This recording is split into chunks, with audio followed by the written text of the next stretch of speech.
러시아 우크라이나 침공에 대한 유발 하라리의 평가입니다. 21세기를 위한 21가지 제언에서 발췌한 내용입니다. 21세기 들어 지금까지 주요 강대국이 다른 나라를 침공해서 성공한 유일한 사례는 러시아가 크림반도를 정복한 것입니다. 2014년 2월 러시아군은 이웃한 우크라이나를 침공해 크림반도를 점령한 후 결국엔 합병까지 했어요. 러시아는 전투도 거의 하지 않고 전략적 요충지를 얻었고 인접국들에게 겁을 줬으며 세계 열강의 위상을 재확립했어요. 그렇지만 정복에 성공한 것은 이례적인 환경 요인들이 결합한 결과였습니다. 게다가 다른 열강들도 위기 상황에 직접 개입하는 것을 자제했어요. 이런 환경 요인들이 세계 어느 다른 곳에서 재현되기는 어려울 것입니다. 성공적인 전쟁을 수행하기 위한 전제 조건이 침략국에 맞설 의지가 있는 적국의 부재라면 이제 기회를 잡기란 상당히 어렵습니다. 실제로 러시아가 크림반도에서의 성공을 우크라이나의 다른 지역에서 재현하려 했을 때는 상당히 완강한 반대에 직면했고 동부 우크라이나에서 벌인 전쟁은 아무 성과도 없이 교착 상태에 빠졌어요. 러시아의 관점에서는 훨씬 나쁘게도 전쟁은 오히려 우크라이나의 반러시아 감정을 부추겼고 동맹국을 불구 대천의 원수로 바꿔놓고 말았습니다. 제1차 걸프전에서 거둔 승리 때문에 미국이 이라크 전쟁에서 과욕을 부린 것처럼 크림반도에서 거둔 성공 때문에 러시아는 우크라이나에서 과욕을 부렸어요. 종합적으로 봤을 때 21세기 초 러시아가 카카스와 우크라이나에서 벌인 전쟁을 아주 성공적이었다고 평가할 수는 없어요. 덕분에 러시아는 강대국으로서 위진을 세우기는 했지만 동시에 자국을 향한 불신과 반감 또한 키웠습니다. 경제적으로 봤을 때는 미친 장사였어요. 전쟁으로 얻은 크림반도의 관광 휴양지와 루안스크와 도네츠크의 구소련 시절 노후한 공장들로는 전쟁에 들어간 비용을 충당하기 어려울 뿐더러 자본 이탈과 국제 제재에 따른 손실도 상쇄하지 못합니다. 러시아가 벌인 정책의 한계를 깨닫기 위해서는 지난 20년간 평화 속 중국이 이룩한 막대한 경제 성장과 같은 기간 승전국 러시아가 처한 경제 정체만 비교해봐도 됩니다. 모스크바는 호기로운 말을 쏟아내지만 러시아 엘리트 자신이 10중 8구 군사적 모험의 실제 비용과 이득을 잘 알고 있습니다. 지금까지 상황을 더 이상 키우지 않으려고 대단히 조심한 것도 그 때문이죠. 그러니까 러시아는 제일 약한 아이를 골라서 때리되 선생님이 개입할 정도로 너무 많이 때리지는 말라는 학교 내 왕따 원칙을 따르고 있는 것입니다.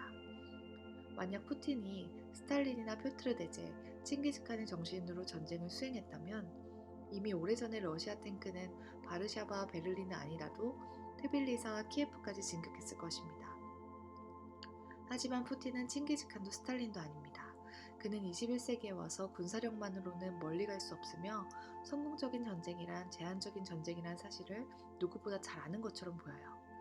시리아에서도 러시아는 공중폭격은 인정사정 없이 퍼부었지만 보병 투입은 최소화했고 다른 당사자들이 심각한 전투를 벌이도록 하되 전쟁이 인접국들로 번지는 것은 막았어요. 실제로 러시아의 관점에서 볼 때 최근 몇 년 사이에 취한 이른바 공격적인 행보는 새로운 글로벌 전쟁으로 가기 위한 포석이라기보다 노출된 방어벽을 보강하려는 시도였어요. 러시아가 1980년대 후반과 1990년대 초에 평화로운 후퇴를 한 후 패전국 취급을 당해왔다고 항변하는 데는 일리가 있습니다. 미국과 나토는 러시아의 열세를 이용했고 당초 러시아에 했던 약속과 달리 나토를 동유럽과 심지어 구소련 공화국 일부까지 확장했습니다. 또 서방은 중동에서도 계속 러시아 이권을 무시했고 의심스러운 명분을 내세워 세르비아와 이라크를 침공했어요. 이런 일들을 겪으면서 러시아는 자신의 세력권을 서방의 급습으로부터 방어하기 위해서는 군사력에 의존할 수밖에 없다는 생각을 확고히 했습니다. 이런 관점에서 최근 러시아가 벌인 군사행동에 대해서는 블라드미르 푸틴 못지않게 빌 클린턴과 조지 부시에게도 책임을 물을 수 있습니다. 물론 러시아가 조지아와 우크라이나, 시리아에서 벌인 군사행동을 그보다는 훨씬 과감한 제국주의 공세의 개시 사격으로 보기는 일러요. 비록 지금까지는 푸틴이 세계 정복을 위한 진지한 계획을 비친 적은 없지만 성공은 야심을 부치질할 수 있습니다.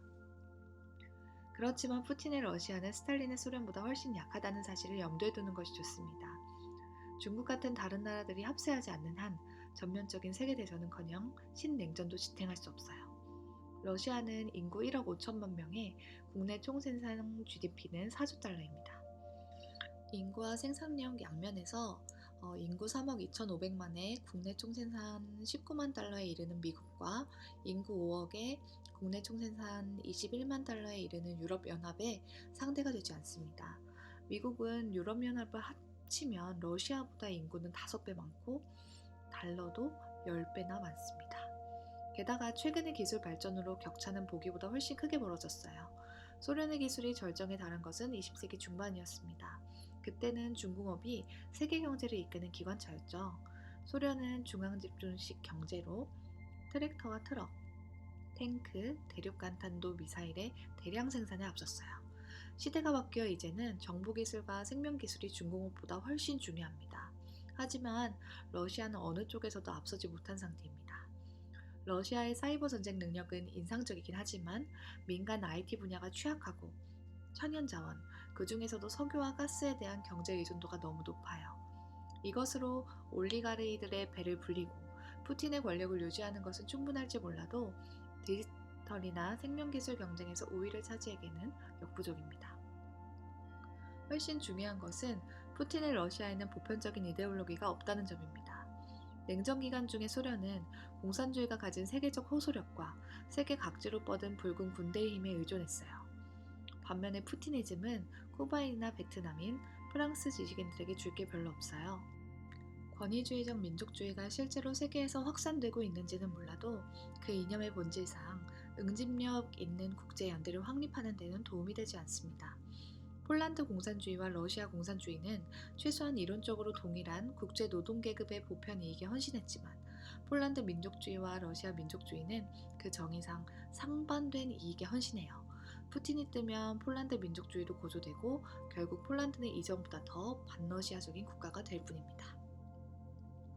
따라서 러시아가 나토와 유럽연합의 해체를 목표로 세계 전역에 걸쳐 거짓 정보와 체제 전복 작전에 착수했다고는 해도 조만간 세계를 물리적으로 정복하기 위한 작전에 착수할 것 같지는 않습니다.